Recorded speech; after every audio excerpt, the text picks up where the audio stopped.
One of the worst vomit stories is when he vomited and there was like a 1/4 inch of water on the floor because he was feeling nauseous. So all he did was just drink water for like hours. And it was like a swimming pool on the floor of vomited water. It was so awful. You still hungry? I'm still gonna eat. I don't give a shit. All this talk of vomit makes my pizza fresher. Roma tomato. It's awful. Yeah, Okay. I don't vomit easy. No, I don't either. I'll give you the worst. My worst vomit story is, it's not even that it was painful, I just felt really bad afterwards. It was Halloween. It was Adrian's first trick-or-treat. And, oh, God bless. Adrian's first trick-or-treat, we let him eat a little bit of candy because he was really young. We kept the bag by our bed, and I just had to vomit right in the middle of the night. Lean over, grab the first thing I see, and vomit right in his candy bag. Oh.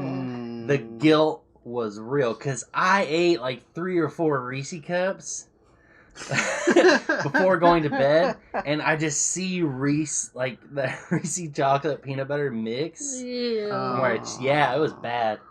One Thanksgiving, we came home from my grandma's, and all my sister had eaten all night long was cheese. Like cheese slices. And Like Kraft single slices? yeah, like that's all she ate. I don't know why. That's all she ate all night long.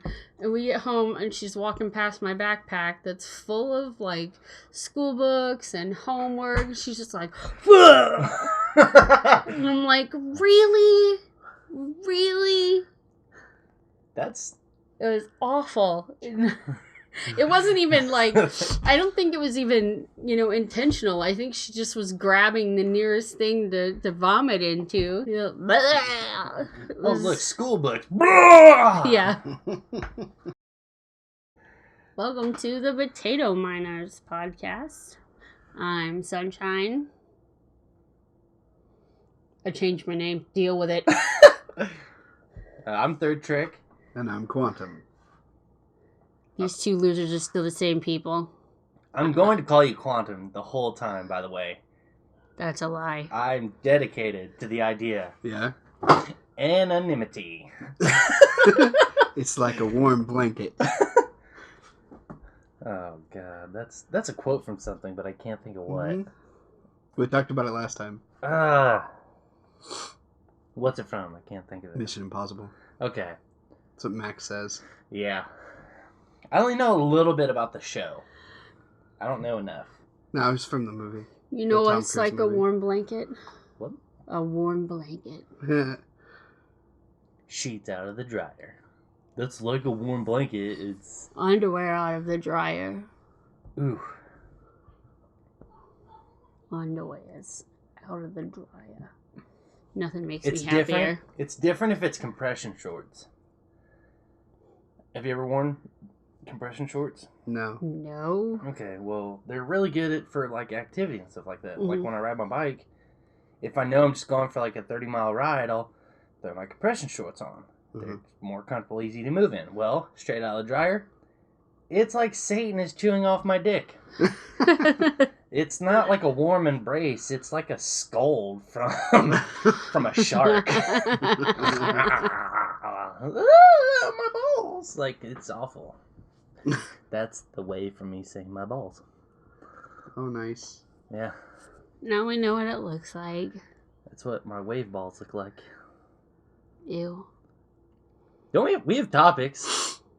I'm positive. We should probably get into that before I say some other stupid shit. Are we going to do further thoughts? Oh, yeah. Man. So What? last time, the first thing that we discussed was the Fine Brothers Fair use. and fair use. Okay. So, I've actually still been looking into, like, I'm going to call it Finegate now. Yeah. I've been looking into it, and YouTube actually destroys fair use, period. Yeah. They don't give a shit. If you're the Fine Brothers, if you're Markiplier, like, well, no, Markiplier can do what he wants because he makes enough money, but if you have under 100,000 subscribers, you have no access to fair use, basically. Mm-hmm. So, as mad as I was about the Fine Brothers thing, I'm over it, because now I just understand that it's a normal thing. So. Yeah. Like, I saw that several channels have been hit by the copy bot, and people are losing videos, people are losing entire channels, Mm-hmm. and they have no recourse. I saw one guy lost his whole channel, and he had to resort to Twitter and all of the popular other YouTubers that he knew in order to get it reinstated. There's like a movement now, a fair use movement, he's the leader of. Yeah. Or that YouTube essentially elected him to be the leader of. I can't remember his name, which hopefully, through the wonderful process of editing, we'll just put his name on the screen. Yeah. And hopefully we'll have a link to his social stuff, because I think that'd be cool. I want to support that movement a lot. Yeah, I mean, the whole thing is just complete bullshit, and I kind of hope that there's a service that comes up that sort of competes with YouTube to sort of bring them back in line and teach them that they aren't the rulers of the universe. Humble them. Because right now they are. Yeah. Vimeo will never be that tyrant. No. So it has to be a whole new... Got to be a whole nother. It'll have to be something just comes in with a vengeance. Yeah. Something that doesn't ask for you to pay for subscription to get premium content. Like something that's just like, this is for the creators. Mm-hmm. Fuck Jimmy Fallon's videos. That was harsh. Yeah. No, we were talking about that last time. How we could it would be easy for them to include the popular videos on the main page, but also do a cyclical feed of smaller YouTubers to get that going. There's no reason why they don't do that except for the money. There's a service that's ran for really big YouTubers who get hit by the copyright bot. Mm-hmm. They can contact this service that YouTube has, where I'm not sure if YouTube has it or if the channel system has it. Your lawyers go to YouTube and they're like, nah, bro, fair use. And then it can be fought, and YouTube doesn't want to fight it, because if you've got the channel system lawyers, you've probably got it going on YouTube. Mm-hmm. So it kind of still hurts the small channels. It's only the big channels that benefit, which is really upsetting. Yeah. So that's about where I stand on that. I think my stance toward it initially was a little bit more moderate. I was willing to give people the benefit of the doubt, but I think that there's a lot of bullshit shenanigans happening right now, and I hope that something happens to fix it soon. Right.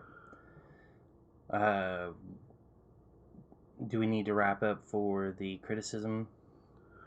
So, as far as I knew, I think we'd all just arrived at the general conclusion that people need to learn not to be so quickly offended by things. People need to learn how to take constructive criticism and separate it from negativity, and that trolls and playful antagonism are absolutely fine and in fact healthy, and the cult of positivity that's springing up on YouTube, where everybody holds hands and pretends like they love each other's stuff just to build each other up. This is a safe space. Yeah. This is a safe space. Yeah. It's kind of ridiculous. And I think we all agreed that as long as the trolling wasn't malicious, that it was fine. But then again, trolls don't give a fuck one way or the other, so it doesn't really matter. True. Beautiful insight. Thank you, Sunshine. Mm-hmm. And then we were wrapping up with, we were talking about books, and we've decided to make that into a final segment of each cast, where we talk about entertainment, pop culture, kind of stuff in general, and I think we're just sort of starting with books, and we didn't really get a chance to finish it. Like, we got into things we hate, and then we just kind of stopped, which was not a necessarily good note to end on. So do we need to come back with things we like? I mean, is that a good place to... Well, it was your topic, so what do you think? What are things you like about literature? Well, it's not necessarily literature in general. It's... It was adorable. I don't know what's happening. Right? It's different books, I guess. How different books affect me and how different books affect those around me. I read like a super mutant. I can read like 2 or 3 regular, normal sized people books a day. Lamest X-Men ever. Or best. Dissemination of knowledge at a slightly accelerated rate. Yeah. Professor Xavier was really stretching on that. I don't know. I just think that it's important to, whether it's a literature or movies or art or whatever, to find some sort of expression and entertainment and stuff to help engage your mind in and engage your creativity and imagination in, so that you're not stagnant. So you're kind of sidestepping the question. What is the question? What do you like? What do I about like? What literature? Books? is your favorite color? Green. Well, okay, so we talked about, because the last time we talked, we ended on what we hate about literature, and we talked about you were able to finish the council scene from the Lord of the Rings book, but couldn't get past the entrance of the Dwarven Mines, and that fucking blew me away. I like characters that are engaging or that I can identify with, either through myself or through somebody I know. Like, I can be reading and go, oh, that character reminds me of so-and-so, you know, or it'll have a story or something like I've never really experienced before that will catch my attention. I just read this book called Soundless. It's about a girl named Faye in a town where nobody can hear. They've all been deaf for centuries, and now they're starting to go blind. And she wakes up one day and she can hear, and she's the only one that can hear. And so she has to go try to get down the mountain with this other guy as his ears for safety, to try to figure out why they've all just been stuck up on this mountain for centuries to try to deal with whatever they're doing. And it's difficult to describe how beautifully written and how encompassing the entire story and the entire setting and all of the characters are. Okay. I almost called you by your real name. Quantum. Yeah. What do you like about literature right now? Right now? Or just, my bad, in general, not Right trends. now! I'm not looking for trend answers. For trend answers. I mean, fuck off. In general, I think I like the way that I like fiction, and I like the way that fiction can transport you. But more importantly, I think I like the way that it expands your imaginative capability, like almost accidentally as you read. You know, it's not like a process that you necessarily focus on. It's just something that happens over time. The more that you engage in these different perspectives, there may be things that you never would have thought of yourself or come into contact yourself. I think it expands who you are, expands your imagination, and expands your creativity. And I stand by the idea that creativity is fundamentally one of the most important things to the human experience. I think there's probably more to it. I just can't really. I mean, it's kind of a, it's a question that I don't think any of us were kind of prepared for. It's just really the way you have to progress. Because if you say, "What don't you like?" you have to say, "What do you like?" It's you have to cover both sides. Because then you seem like negative fucking Nancy's if you just talk about what you hate, and we ain't about that life. I think it's hard to articulate specifics about what you don't like and what you do like about literature, about reading in particular. I think that it's because for each person and each book, the circumstances and the experience is a singular one. We can all three read the same book, and it's going to be an entirely different experience for each one of us. So I think that's why it's hard to articulate what it is about literature and what it is about reading that attracts or deflects. Sure.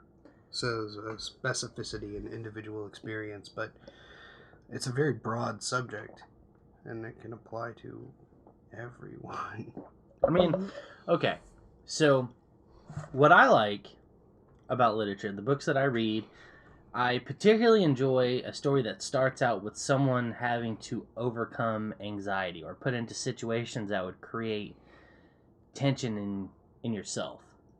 Like the Darren Shan books, Cirque Freak, those start out with him being just nervous as fuck. He's just always like, he's nervous about leaving his house in the middle of the night.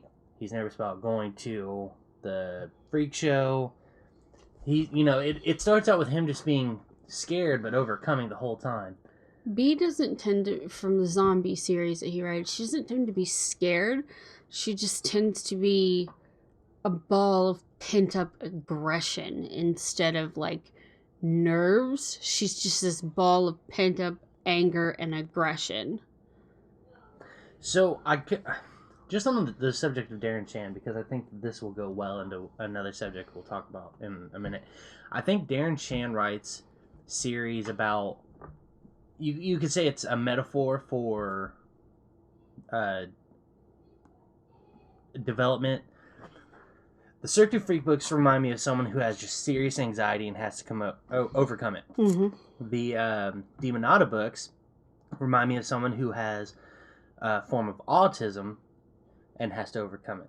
Now, I haven't read the zombie books, but that sounds like someone who has like a mood disorder or something. Yeah, she's got anger issues. Plus, she was raised by a very bigoted man, and even though she didn't necessarily agree with his teachings and his sayings, she would embrace them anyway because it was her dad.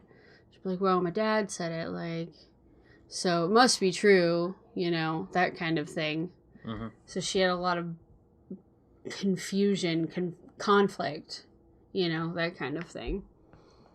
I'm starting to think that that's why I really enjoyed the Cirque du Freak books, because before I realized I had really bad anxiety, I read those books, and it just seemed like that dude was overcoming every bit of anxiousness and fear that he came across, and I was always like, that should be me in everything I do in life. So, Sunshine mentioned two broad approaches that the reader might take toward the interpretation of a protagonist. One being that they're relatable, and the other being that they're totally other, and thus expand your perspective. So, in your case, do you mean to say that you enjoy characters that are relatable then? Because you have suffered through anxiety in the past? No, I mean, relatable is good. I have to say that because I just made the point. But relatable on even just the smallest level is fine. It doesn't have to be like the kid who was fat in high school and shit like that. Like, it doesn't have to be what I feel like is me in that story. Just on some level, if I can relate to the character, it's obviously a bonus. Yeah. Yeah, I mean, I was able to look at Hermione and see that overachiever that I was in school, that everybody made fun of, especially in the first book. Like, first book Hermione was 100% me, you know. We need to do our homework, and we need to do our homework now, and we are not going to break any rules. You don't get us killed, or worse, expelled. Like, this is just how it's going to be. And, you know, eventually I got past that, but I didn't get past that in the way that Hermione did. We took different paths to get out of our need to be intelligent perfectionist. You know? Sure, yeah. I think we all start Harry Potter relating with one character and then slowly realize that we're all Neville. I'm not Neville. I've come to realize... Is that just you? Nope, I feel like it's everyone. On some level, you are Neville Longbottom.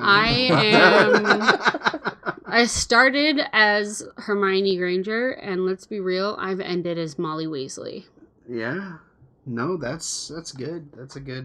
Because I'd kill someone with Avada Kedavra over my children. Like... Hey, you can't say that. Yeah. That's illegal. You know? Like... I don't know that I ever related to any specific character in Harry Potter. Hagrid. No, I don't like animals that much. No, I meant me. Oh. No. Remus. Mm. Kind of sad. He's the... Pretty smart. Okay, I think I know who he is. And then he gets the girlfriend with the really awesome hair. So, yay for you! Gotcha. I actually agree with that. Yeah. Quantum is Remus. We're Remus and Tonks. Except... We're gonna die. Yeah. I was gonna... Spoiler! Spoiler! Read the books! We just fucked up. I mean, like, obviously there's more stuff to spoil that we haven't spoiled, so still read Harry Potter, I guess. Or come back for more spoilers. I mean, Potato Miners are all about spoiling. No. Now let me tell you about Star Wars and Deadpool. Let me spoil that for you. So, I think we're at a good conclusion with literature. Segue from Darren Chan doing metaphors for development stunting disorders like anxiety and autism and stuff like that. Let's go into Sunshine's subject of childhood mental illness. It's something that the Duchess of Cambridge, or Princess Kate, actually just published a paper on, and I haven't had the chance to read all of it, but it's also something that either tends to be over-exaggerated or overlooked a majority of the time. Either people are like, oh, every child in the world has ADHD, look at this kid, you know, nobody can sit still, which... not the case. Or they're like, well, this child has problems, but all children have problems, so nobody needs any help, which is still not helping. People talk about how in 50 years ago kids weren't on Ritalin and they got about just fine, and you're like, yeah, but like polio and yeah. Obviously, we discover things in the medical field that we didn't know about before, so that's a really bad example. I also think that's perception bias, that nonsense about how this older generation was somehow fucking perfect is ridiculous. Human beings have been stupid and awful always, up to now. So yeah. The prime example of generations before you not being better is separate but equal. Mm-hmm. You know, when there was a black people water fountain and a white people water fountain. Yeah. So clearly, it wasn't always better back then. Right. So, Of course, I guess logic. I guess I shouldn't really use that kind of a description when we're on this subject because, like, I'm talking about something else entirely. Well, but you get my point. Yeah. Yeah. But, like, and it feels like that it's hard to find help for the children that really need it a lot of times because too many people are willing to either just give drugs and send them on their way or, you know, just sweep it under the rug entirely, you know. And finding somebody who's willing to truly care about the kids and give them the help they need, whether it is counseling or medication or therapy of other kinds, you know, then it's not really at the forefront of people's minds because I think too that people don't think that kids can feel the things that we as adults feel, like depression and anxiety and Which is an absurd hopelessness. the problem is they can't articulate those feelings. They can't go up to an adult and be like, "I'm having an anxiety attack." No, they're losing their minds, right, and can't calm down. Right. It's insane to say that a child can't feel those things because they can't tell you. Yeah. I think that's a fundamental problem, and it always has been a fundamental problem with adults of every generation, is that we look at children as not people yet. Yeah. Which is absurd. Because they are subject to the human condition, period. Yeah. This, I'm obviously really engaged in the subject because of where I work. Mm-hmm. You know, I work with kids, so I've seen that there are 3 ways to deal with a kid who has problems like that. There's medication, therapy, and re-education. Now, re-education is different from therapy, and I think that people don't quite understand that. A kid will develop really bad habits if their home life isn't good for developing a young mind. So, like, a kid will come into work and they'll have terrible social skills. Like, one kid tried to shake my hand with his foot, and then he left from my work with a greater understanding of how to behave, how to present himself socially. So, just on the subject of how to help. Yeah. It's hard, you know, as parents, when you can tell that your child is going through things like that too, because they can't articulate to you what the problem is and what they need, and you can't force out of them, you can't mind read, so you're sitting there, you know, begging and hoping for a chance, an opening to help you to understand so that you can start to help. And sometimes it takes a combination of those different kinds of ways to help. You know, sometimes it takes medication and therapy and re-education just to get a kid back on track. Yeah, definitely not to say that they are exclusive of each other. I mean, in combination, they can work very well. I've seen kids get help in under 90 days, like completely change themselves through a combination of therapy, medication, and re-education. So, but as a parent, really, you're upset because you have a helplessness in the situation. Yeah. You know, a kid can communicate the problem, but it's just their way of communication. You just have to be aware of how they tell you. Mm-hmm. It might take time, but you'll get there. The worst part of it just has to be helplessness until you figure out. Right. Which, I mean, thankfully I'm not there, but I don't know that I'm out of the woods. Right? That's the thing with kids. You never know when they're going to develop, an issue like that over the smallest thing,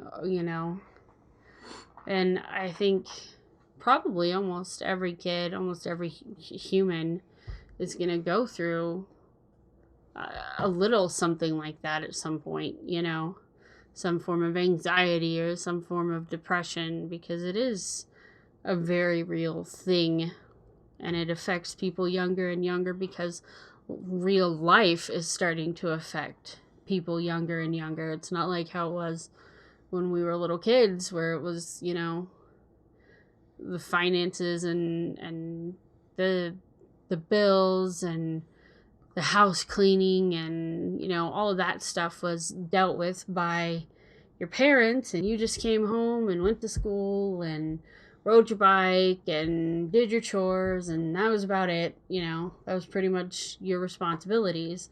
Now kids tend, I think, to know more about what's going on in the home than we used to. I think that there's a huge surge of knowledge given out, period. As a society, we don't hide stuff like we used to. Mm-hmm. Everyone is so open about stuff, and not to say that that's a bad thing either. If you are open about your problems, they can be solved easier, but at the same time, you have to make sure that you're not pushing those problems on the ones who can't help, or the ones right. who those problems shouldn't even affect. And I've seen that quite a bit. Like, parents are facing eviction, and they stress about it, so the kid stresses about it, and that's putting stress on a kid that should never go through their head. Right. So it's like a transference thing. Totally lost my train of thought right there. That was crazy. I thought about drinking Mountain Dew, and I was just done. I have ADHD. I'm done. # wrecked. Yeah, on the subject of openness, I, not to overgeneralize and sound like, a 60-year-old man, but I think that the internet has a lot to do with that, in terms of we've never before had this kind of communicative ability to reach out to groups of like-minded people, or people that might be suffering from the same kinds of problems. Like, you might never have encountered that paper that was written by Princess Kate, had it not been for the internet. Right. Thus, your awareness is expanded because of your connectivity. Mm-hmm. I don't... To expand... information has always been obtainable. Obviously, it's easier to obtain right now. Much and it'll easier. only become easier in the future. Right. I think the problem is limiting... How do you limit a kid's access to this information?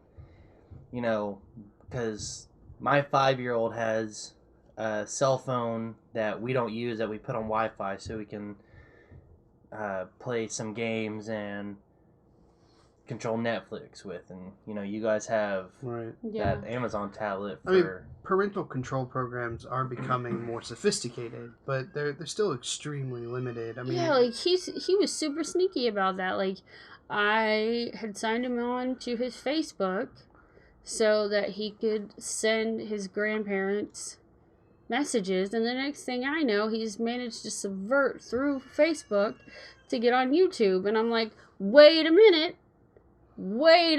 I did not say YouTube was okay. Of course, that's our fault for not understanding the technology. So I still don't understand that tablet. The tablet just baffles me every time I mess with it. I'm like, I don't know what's going on. You can go even beyond, because once they start school,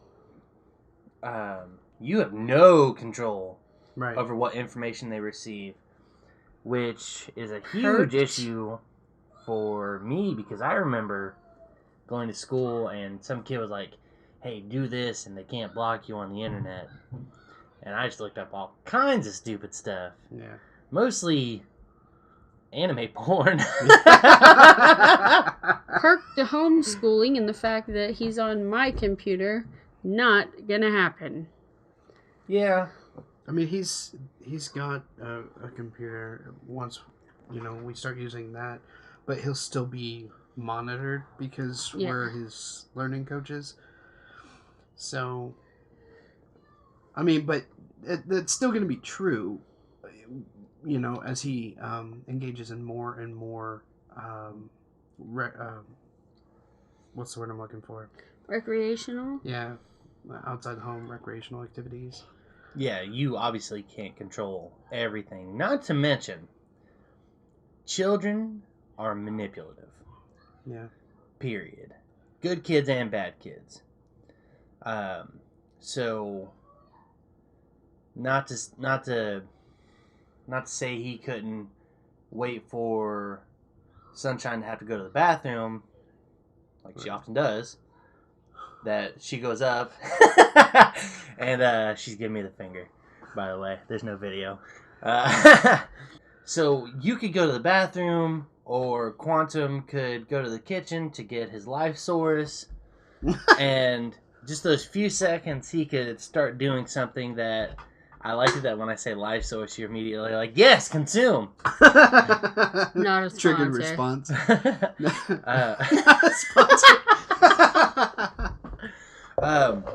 So manipulation can happen in just a few minutes. Well, yeah. I mean, that's what kids do. That's normal. That's how they learn. They test boundaries. They learn what's acceptable, what's not. And part of testing a boundary is learning how to subvert it rather than just break through it. So it's not just bullheadedness and stubbornness. It's also manipulation.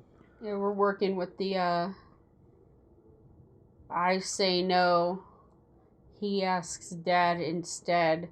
Mom But and poppin'. Yeah. He's the very first time Quantum yells from the kitchen. He's like, hey, did he ask you this already? And I'm like, yeah, he asked me that already. I said no. And he's like, we talked to each other. What are you trying to pull? Yeah. The house isn't that big. Information is relayed.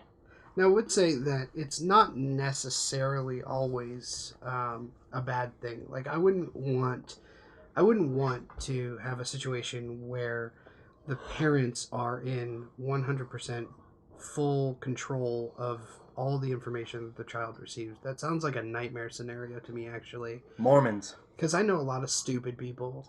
So, I think that kids need a lot more external influences. Mm-hmm. And that's perfectly normal part of development. I think it's just that as parents, you have to sort of be the baseline, the guidelines to sort of help your kids steer away from the less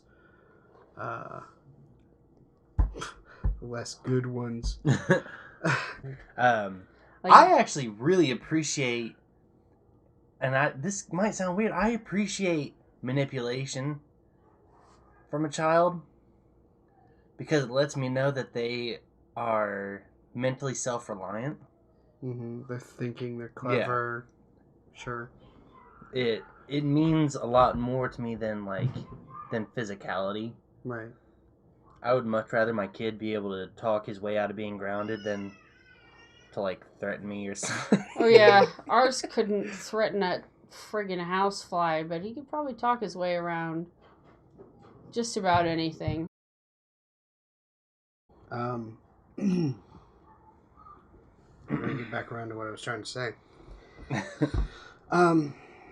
That we should. We're talking about manipulation.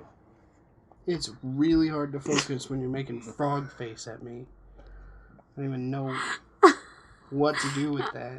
Was it like her eyes? I don't know how to make frog eyes. That's crazy. It's creepy. Fucking grow up, Sunshine. Jeez. fuck's sake. Trying to make adult podcasts here. Yeah. She snorted! She snorted! Beep, beep, beep, beep, pew, pew.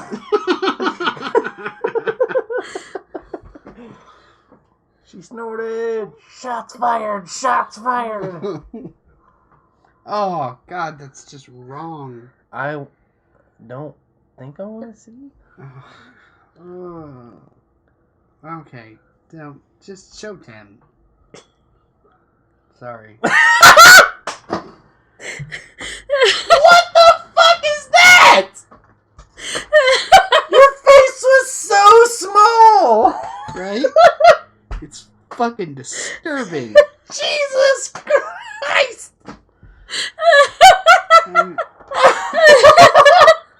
It's just not right. It's fucking perfect!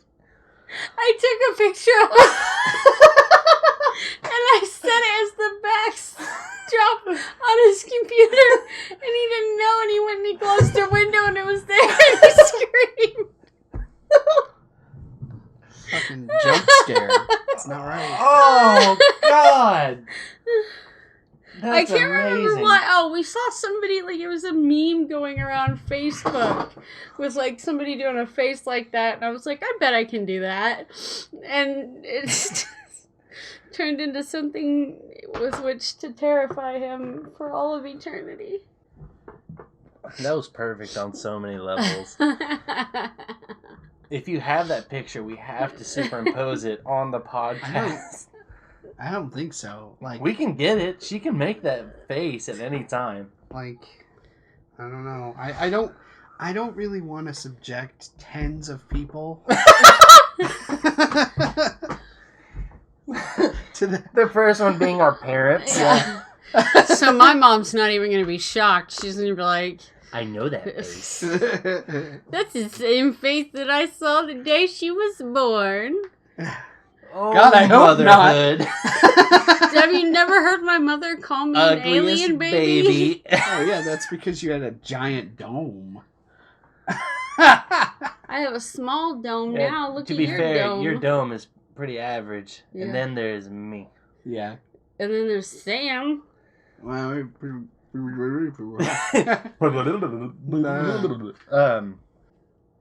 Stop it right now. We gotta be serious for a second, then we can be stupid in a minute. Sacrifice a second for a minute. You fuckers. We're going to talk about pop culture, but I would like to start with how DC is going to shit all over Marvel. You're wrong. Good argument. Argument over. No, okay. Good. I agree. Majority rules. I quit this podcast. Fuck you guys. I'm going home. So, I think that DC is absolutely about to start shitting on Marvel. 1,000%. Now, I think we can all agree that DC Animated has shit all over Marvel Animated for the last 5 years. Yeah, I'll agree to that. Just because of the Wonder Woman movie alone. Yeah. The Wonder Woman movie was good. I don't think that Wonder Woman in the Batfleck movie is going to be good because she looks like Xena, and that bothers me. It bothers me a lot, and it's wrong. That's a very strong opinion. I don't want to argue with you. Yeah. I mean, she does. Now, to be fair, I mean, you know, the Amazonian ties to both characters. Yeah. You shut your whore mouth when Billy Mays is talking. Okay. Okay, so... And Xena's not an Amazon. Gabrielle is an Amazon. Fair point.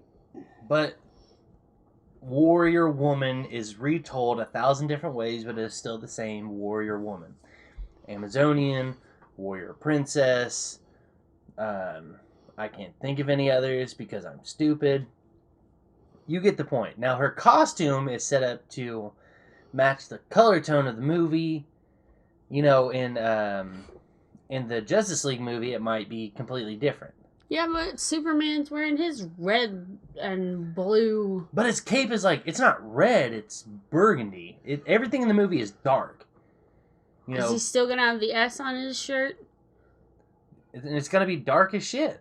It's not. Symbol for hope. It's not S. It's a symbol for hope. Well, on Earth, that's fucking S. You idiot. Hope starts with H. Stupid. Fucking creeps. Okay, so I'm not even particularly worried about Wonder Woman or Dawn of Justice or the Flash movie or the Aquaman movie or fucking Shazam's getting a movie, I think. Yeah, dude. Come on. And it's speculation, but I've heard, and I'm not happy about this, but I don't like Shazam anyway. Yeah. Dwayne Johnson's gonna be Black Adam. Like, just imagine that. I don't want to. No, do it. Okay. Oh. I'm really concerned with Suicide Squad. Yeah, why? It's going to be marvelous. I don't know. Shut the fuck up and agree with me for a minute. I disagree. Well, no. So, Jared Leto as the Joker was really disappointing to me at first. Yeah. That first initial picture where he's like, "Come at me, bro." Yeah. You know, like, yeah. looked really bad. And then you see the preview where he's like, "It's gonna hurt you really, really bad." Like, that kind of sold me. Yeah. Those few lines. And then to see him driving that expensive ass car with Harley in the car with him, like, it seems like it's going to be a comic into a movie. Okay. Not like they've done in the past where Tim Burton was like, "Hey, leave Tim Burton alone. Look at how noir this is." And that's like the whole fucking movie. Yeah. Or am I wrong? My favorite Batman movie is Batman Returns, which is with Catwoman, yeah, and the Penguin, goddamn. with Danny DeVito. Danny DeVito, I love your work. Just in case he's listening. Just in case someone shared this shit to his personal email or something. You're like, Danny, someone loves you. They didn't give a shit about It's Always Sunny in Philadelphia. They were all about the Tim Burton movie. The Tim Burton Batman movie. That's it. I like you in Matilda, too.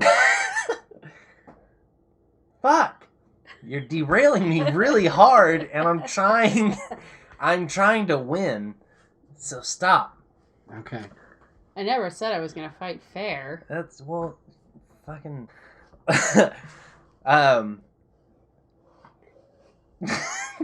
I'm really sold on Jared Leto as the Joker. I think he's going to be the Joker that we all know rather than an interpretation. Because Jack Nicholson was like the gangster Joker. Yeah. And Australian guy was the anarchist Joker. Yeah, I can never think of his name. Oh, wow. Like, it's a good thing that we aren't popular, because that instant dislike. Heath Ledger, dropped his life and became the Joker. What's the opposite of promoting a podcast? That's what I'm going to do to this one. Who fucking cares? Don't get me wrong. I totally respect him as the Joker. I feel like he's done the best so far. And I don't know if... I don't think that Jared Leto will top him, but I think he'll be up there. Well, I mean, I've heard some things that he delivered pigs? Yeah, he's getting really into the role. He will only be referred to as Mr. J, which is awesome. But we're all forgetting one of the best Jokers, Cesar Romero. I'll never forget Cesar Romero, but I do not like... Joker. Yeah. The Joker. The Clown Prince Joker. That's who Cesar Romero was. I just don't like the idea of white paint over a mustache. That's what gets me with him. But on top of Jared Leto, I really like the idea of Will Smith playing a villain. Mm-hmm. Even though he's going to be like the hero villain that you fall in love with, and hopefully he makes an amazing song for the soundtrack, because... Wiki Wild Wild West? Yes, we need another Wild Wild... Or another Men in Black, you know? Yeah. Suicide Squad. It'll be the most gangster shit he's ever made. and I listened to that Miami song. Welcome to Miami. That was so fucking stupid. I was listening to Wild Wild West the other day. Get jiggy with it! Kai was like, what is that? I was like, it's Wiki Wiki Wild Wild West. And he was like, turn it off. I was like, everybody loves this song. What's wrong with you? Yeah. Me and Artemis Clyde Frog gonna save some Hayek from the big metal spider. He just kept staring at me like he had no idea. All right, so how about the fact that Marvel has had like the biggest head start in a race ever? Because they've been doing this shit for years now, and DC has just been dicking around, putting out some iffy Superman movies. Although they did do amazing with the Batman, because I actually really love the Batman movies, the newest ones. Yeah. The Nolan verse was amazing, period. Yeah. I mean, Nolan is amazing. Aside from Memento, because that was like one of the worst movies ever made. All praise be to Christopher Nolan, except for Memento. Yeah. But like, yeah, like they've had forever, and I mean, DC did have their animated department, and like everything I've ever seen that's DC, like I mean, like especially the cartoons, like the after school cartoons, like Justice League and Young Justice, and going further back, the Batman animated series. Batman animated series is my favorite cartoon of all time. And didn't they do Superman a sequel to animated that, The New Adventures of Batman or something like that? Yeah. Like it had Robin and Nightwing and shit. Yeah. They've done several Batman cartoons since then, but that was the best one, and that's where I draw my personal image of the Joker from. Now I know it's animated. Mark Hamill and yeah, just that voice. So the thing is, every DC movie that's been shit has been not comic booky. Right. If that description makes sense. No, it does. So the Superman versus Batman looks like it's ripped straight from The Dark Knight Returns. Mm-hmm. And Suicide Squad looks like it's taken... It just looks like every scene is ripped straight out of a comic book. You know, some panel that you've seen before. So that's why I think they're just going to start shitting all over. Well, that's why I love The Watchmen so I don't much. think so. What? No, and you can't argue Civil War because Civil War wasn't made right. I'm just saying, Iron Man beats pretty much everything that DC has done in the last, 15 years. But I'm saying going further. Yeah. Well, okay, so DC's had... You could look at it as Marvel's had a head start, but you could also look at it as DC has had time to watch Marvel flourish and flounder. Yeah. Because, I mean, they've done both. Ang Lee's Hulk was really bad. My movie, that fucking joke that Robot Chicken did when Ang Lee and the Hulk, where are they now? And they talk about Ang Lee and the Hulk doing coke off strippers' titties and stuff. I just always think about that with the Ang Lee Hulk. Jesus. Edward Norton's Hulk was really good, but then Marvel was like, Edward Norton's putting way too many notes into the character development. We're not going to bring him into the Avengers. We're going to get someone a little bit more docile. And then that dude who's so popular on Tumblr is now... Mark Ruffalo is... But he was a really good Hulk, too. I mean, ultimately. He's really good Bruce Banner. Bruce Banner, that's what I meant to say. DC's watched, and they've seen what works and what doesn't work. And the realistic stuff works for a little bit, but then you got to get crazy. And I think the crazy stuff works the best. That's debatable. I mean, Fantastic Four got crazy. It was stupid all the way through both movies. Yeah. But we're talking about good and bad. You haven't seen it yet, but Deadpool gets crazy. I haven't seen it yet.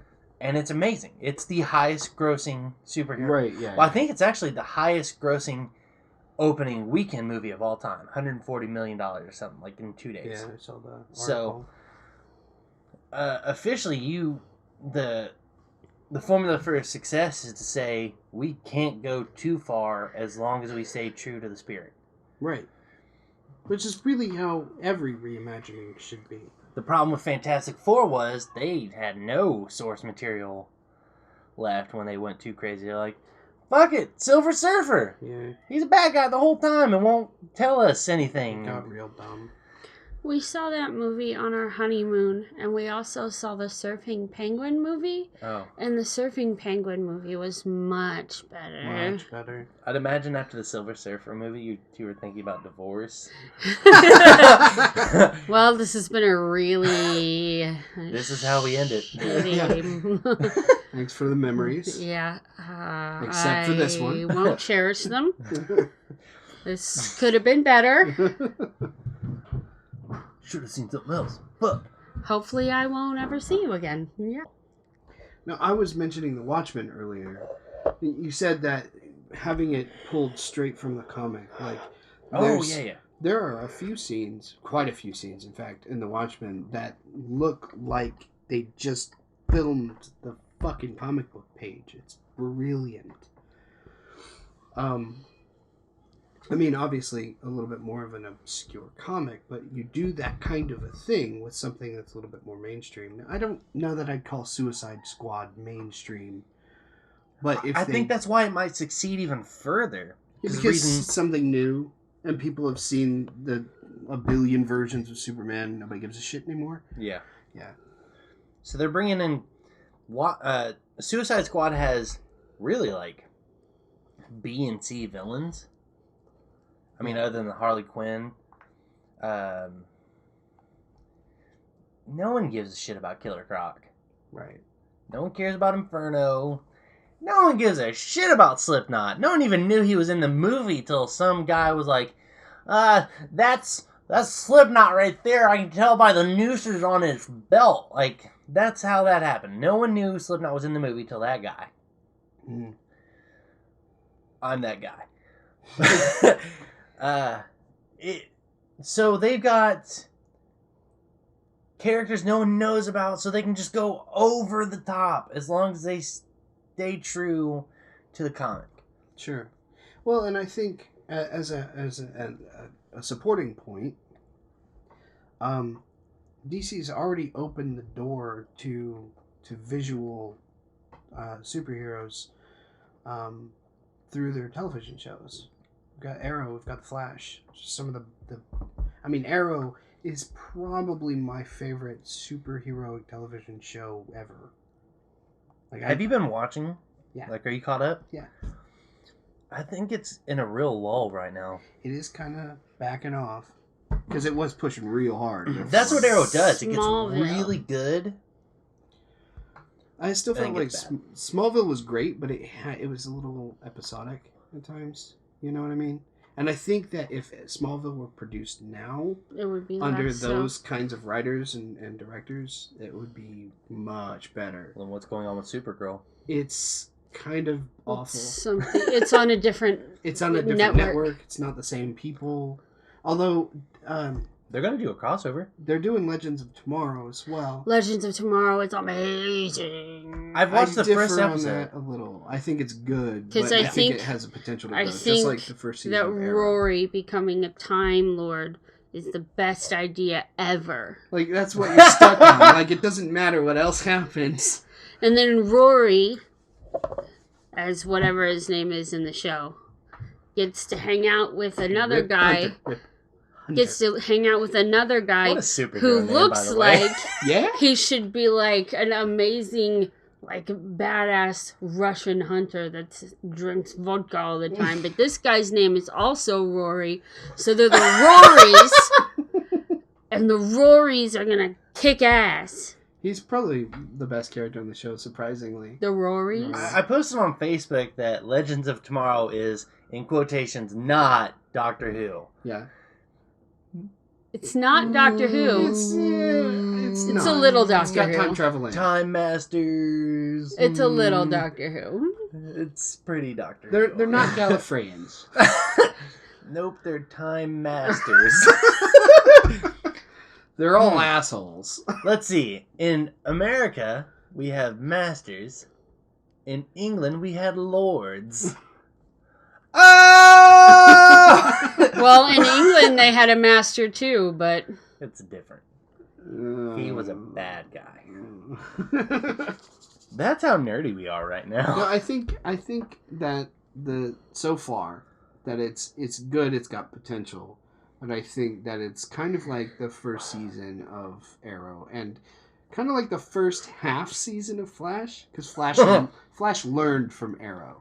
It still had a slow beginning, though. 2 episodes of Arrow, and I was like, this is so boring. It is so slow but for the whole second first season. and third season, I think are amazing. Like, yeah, I want to get amazing. farther in because I love Alex Kingston. She's got a small role. And then John Barrowman is like one of my favorite people on the entire planet. He's a really cool character in that show, too. But he's currently, like, even though he's, like, majorly involved with Arrow, he's currently, like, petitioning the guy who's going to take over for Moffat, the guy who did Torchwood. Right. I can't He's remember like, his name. he's like, he's like, P.S., you can always bring back Captain Jack. Like, he can never die, remember? Like, I'm right here, you know? You know who I am.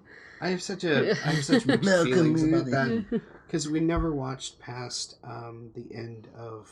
No, we watched the first or second episode of Miracle Day. Right. Because it was up on Netflix, and it was But weird. I can't get past the end of Children of the Earth. Children of the Earth, yeah. Yeah, because I can't get past the end of it. It fucks with my whole view on Captain Jack. Like, yeah. I can't decide whether I love him or I actually kind of hate him now. I don't know what you're talking about. Well, you'll see when you watch it. Because you will watch it.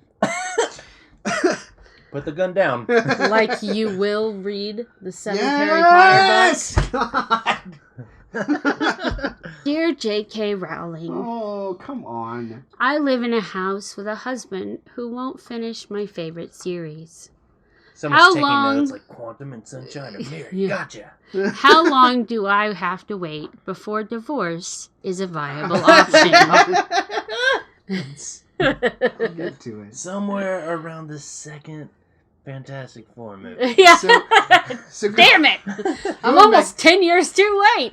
All those profound thoughts or semi-profound thoughts that we spouted about literature. Like, recently, in the past couple of years or so, I have been unable to read without falling asleep. It's absolutely true. It just came on one day. Like, I used to read all the fucking time. He'll lay And down. now I read like half a chapter and I'm gone. He'll be like, I swear I'm going to stay up tonight. And I'm like, yeah, okay. And he'll lay down and he'll be like... That's how you get in a good sleeping schedule. Just read a book. You're like, all right, 9:30, 10 o'clock, I'm asleep with this book. Because I love books so much. And I can't enjoy them anymore. And I'm laying there trying to read, and he refuses to put the book down.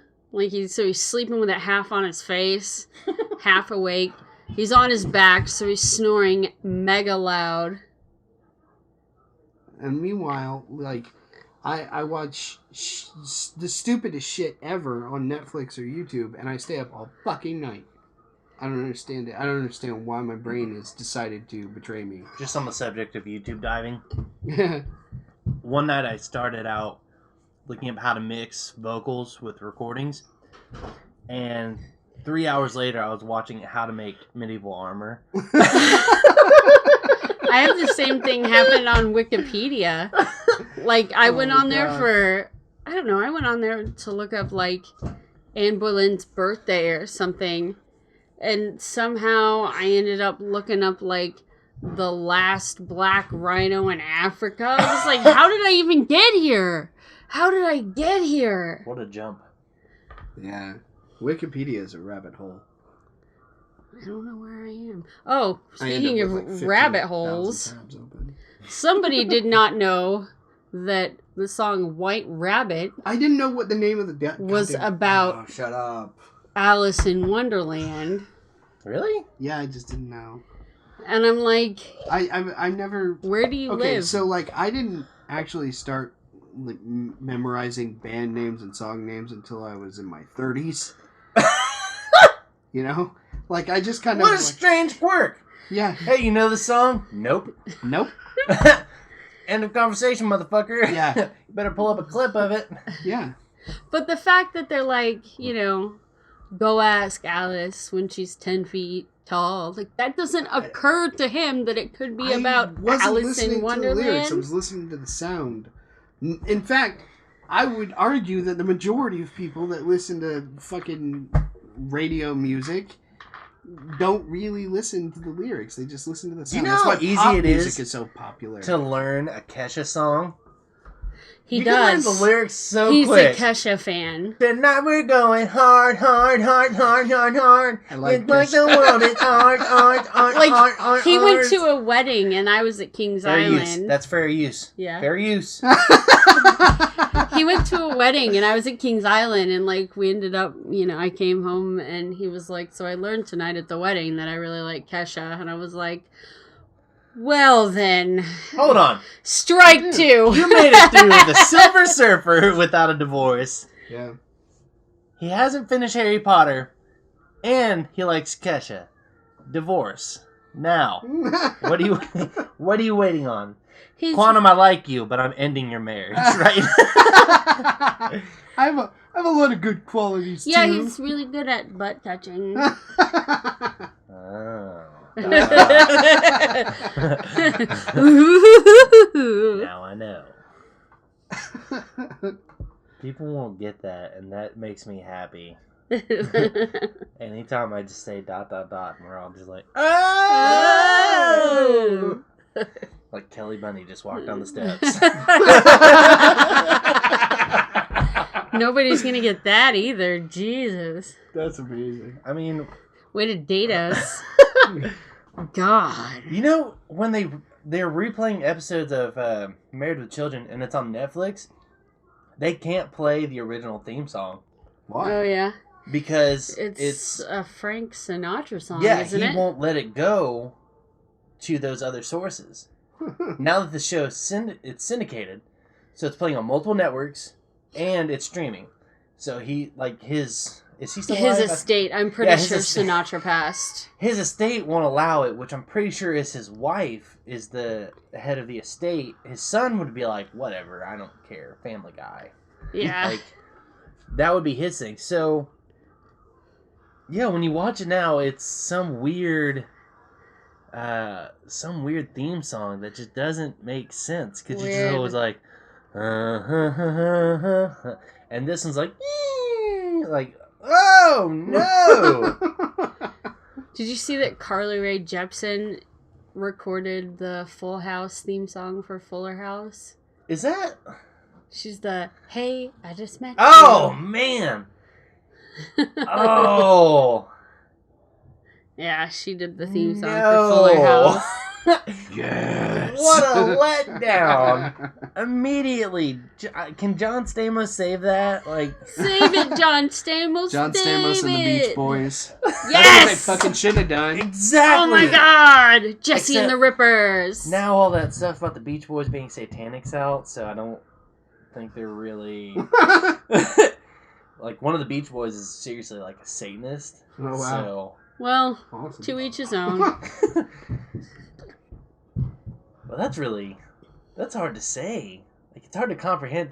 One of the Beach Boys is a Satanist. Yeah, that's weird. That Like, I'm sounds okay with something it, you though. say to warm your vocal Yeah, cords. one of the Beach Boys is a Satanist. One of the Beach Boys is a Satanist. My enunciation. Uncle Desi is not cool with it. The arsonist has oddly shaped feet. The rain in Spain falls mainly on the plain. I was really just going for Ron Burgundy quotes, but yes, you're correct. I got you guys to watch that movie. I was happy. Fuck! DC will shit on Marvel with these movies. You're not going to keep me off that subject. You're not. The only thing that Marvel has going for it, because Civil War is fucked. Jessica Jones. Civil War's fucked. Netflix is different though, because Luke I'm Cage. not I'm only talking about movies. Not the TV verse. So, but see, that's the thing too. Marvel's also opened up a wider audience because of the Netflix originals. Yeah. I mean, Daredevil was just so good. It was. I did not watch it. I mean, You're wrong. Like Watch Vincent D'Onofrio is perhaps the best villain I've ever seen on screen. Greatest Kingpin. Period. No one will come close. No one. He's so good, and he's so likable, and as such a shitty person. Yeah. Because the Kingpin is undoubtedly the shittiest person in Marvel. Jessica Jones, if It didn't have a Vincent D'Onofrio. If it had Yeah. a Vincent D'Onofrio, it would have been as good. David Tennant shouldn't have been the villain. Yeah. He should have been someone else. Obviously, he can't be Luke Cage, but Right. I was trying to think of what we were talking about the It's other not day. big enough. the TV verse right now is kind of even to me. Yeah. Because I can agree with that. you've got Jessica Jones and Daredevil really on the forefront for Marvel, because Agent Carter's shit. It is. It's I've pure shit. tried to force myself through it, but it's not good. I have my Although- moments with Agents of S.H.I.E.L.D. I know you hate it. I dislike Agents of S.H.I.E.L.D. greatly, but I dislike Gotham almost as much. Yeah, I tried Gotham, but like, The first season of Gotham I really liked. I didn't want to like it either. Like I like the little twists that they had, like the way that they presented the Penguin. I thought was really fun. I liked Catwoman. Spoiler alert, and not that you guys would care because I don't think you're going to watch Gotham, but when the guy who everyone thought was going to be the Joker died, at that moment I was like, I'm done. They've now got nothing to offer, and they have no build up for anything. So I really wanted it to be more because I've always liked Gordon.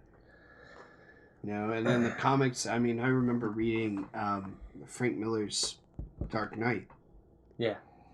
And just the way that he presented, he brought Gordon into the story. He told the story through Gordon. It was great. And I wanted that. I wanted that as a television show. We didn't get that. And in reality, you've got a detective story rather than a Gordon story. Yeah. I want a new superhero movie with Joseph Gordon-Levitt. I would take anything with Joseph Gordon-Levitt. Is that how we're deciding to say it? Because my whole life it's been something different. What? Joseph Gordon-Levitt. Levitt? Yeah. I don't think it matters. I've heard it said both ways. Yeah. So I'm not really sure. I've actually heard LL Cool J say it both ways on Lip Sync Battle, and that was in one night. So I figured if Joseph Gordon L last name didn't L last name. correct him, then It's fine. The TV verse is kind of equal right now, Yeah. as far as I'm concerned, because you got really the two forerunners: Flash and Arrow, Jessica Jones, and Daredevil. Yeah. I think the build up for the Marvel is going to be better though, because you're leading to the Defenders, and there's not much you can do with Flash and Arrow other than the tie-in episodes. Yeah. The movies, though, I'm telling you, DC is just going to shit all over them because you've got the Flash movie coming out and you've got all the hype from the Flash show.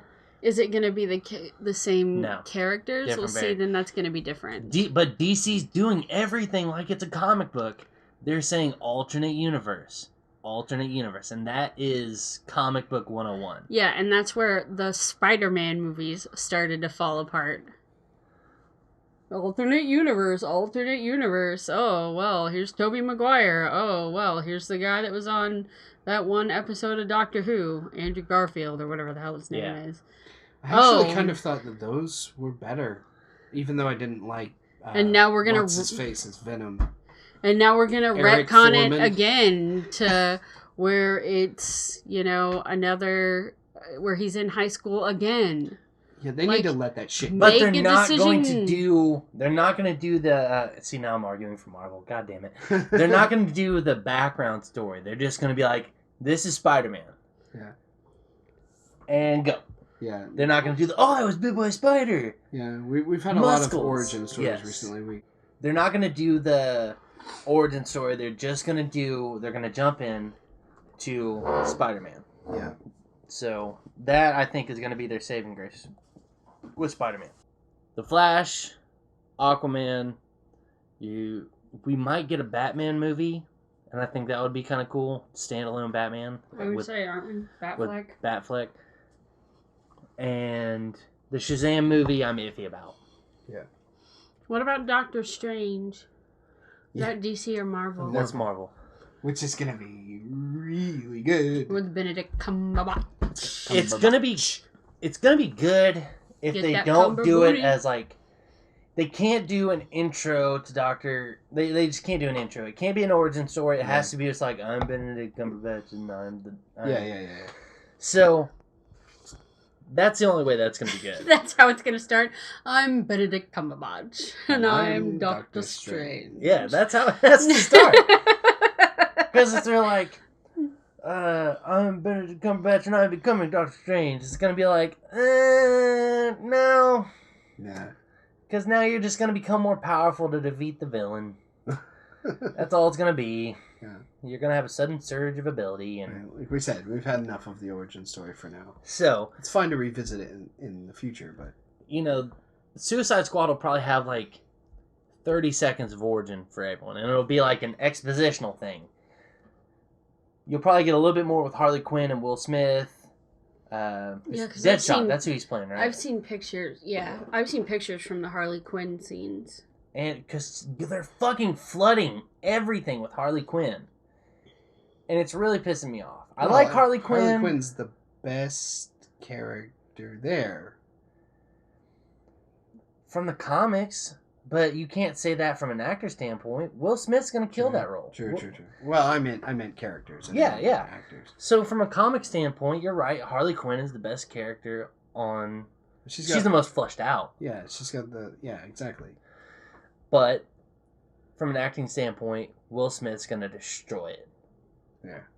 So why... he destroys everything else. Yeah. Let's hope. I was so upset when I found out that he wasn't going to be in the new Independence Day. I know, right? They kill him! They're just in that preview, they're like, Will Smith's dead. Like, fuck you, I'm going home. Motherfucker! Like, I was happy when they did that in G.I. Joe, right? Yeah. When they killed Channing Tatum. In this, Yeah. I was like, yay! We are all done with his character. Not Like- to mention we don't want to see another... And knowing is half the battle. yeah, exactly. That big heavy sigh. God, what is that actor? Dennis Quaid? Yeah. God, you could Least tell he did not want to enthusiastic. be there. He was like, "This is the stupidest thing ever." I don't want to say it. We already got the links this Pay you $10 million. Fine. I'll see it. Marvel's got Black Panther, Civil War. I think they've got another character to introduce, I'm so excited. and then about Black Doctor Panther. Strange. So they've got 4 movies coming out Yeah. this year, and I'm not excited for any of them. Doctor Strange is really the one I'm most excited about. Oh, Spider-Man. That's the new introduction they're going to do. Oh. I can't say that I'm excited about that. Exactly. And that's the thing, like, if I were to historically, if I were to have listed my favorite superheroes, it would be Spider-Man and Batman. Batman and Iron Man.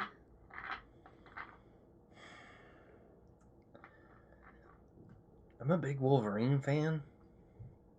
So Marvel, I think I'd say Wolverine, and DC.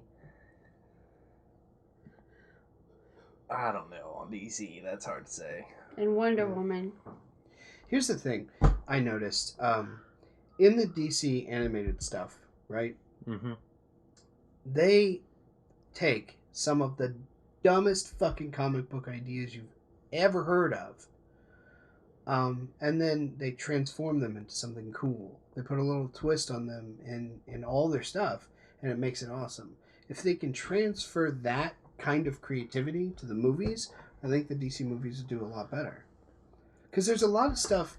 Marvel took a more realistic approach anyway than DC did. DC was, gods and cosmic shit galore. And I mean, Except for Marvel Nolanverse. has that, but, Marvel was also X-Men and... Yeah. So, if they can take that, that tweaking creativity, that ability to reimagine things in a way that people can actually relate to. That's not just bullshit, wild, ridiculous stuff. I'm just saying, the Marvel movies compared to the DC movies that are going to come out this year, I'm way more hyped for DC. I don't give a shit about the new Spider-Man movie. Right. I'm so done with that series being redone. I'm not particularly excited for Black Panther, but that's because I haven't released anything to let me be excited. Mm. The second DC was like 2016 is our year, they were just like teaser trailer, teaser trailer, teaser trailer, like letting you know all this shit. And then they were like, we picked this actor, and then we picked this actor, we picked this actress. They've just been hyping, and they'll keep the hashtag hype. I'm gonna slip my wrist after saying that. They're gonna keep the hype going. They're just gonna destroy him. I guess we'll see. Oh, I think we're just gonna keep circling around the whole DC thing too. We'll see. The best selling Marvel movie so far is Deadpool, and that's just in the opening weekend, and it's not even a part of the main cinematic universe. Yeah. It wasn't Disney that did it. No, it was Betty White. Yeah, she really got people into that. It was Fox. The people who made the worst Marvel movies made the best Marvel movie. And it was Ryan himself. The person who played the worst Marvel character played the best Marvel character. It was Ryan Reynolds going, you know what? Y'all screwed up Deadpool last time you had anything to do with it. The worst and the best, same character. I'm gonna fix it now. So sit down, shut up, and take notes. And that's essentially what he did, because he was an executive producer or whatever. He was like, I'm gonna tell you what to do. You're gonna do it. We're gonna make a movie. Pretty much anything he does is better because he's in it. Yeah. Except that Adventureland movie. That was a terrible movie. Be like, well, that about wraps it up for us. Later, losers. If you like the podcast, give the video a like. It really helps us out. Also, comment what you liked about the conversation. Let us know how you feel about the subjects we've discussed today. Hit us up on our individual YouTube channels. We'll have those linked below. Quantumsurfer and ThirdxTrick. And we'll see you next time, guys.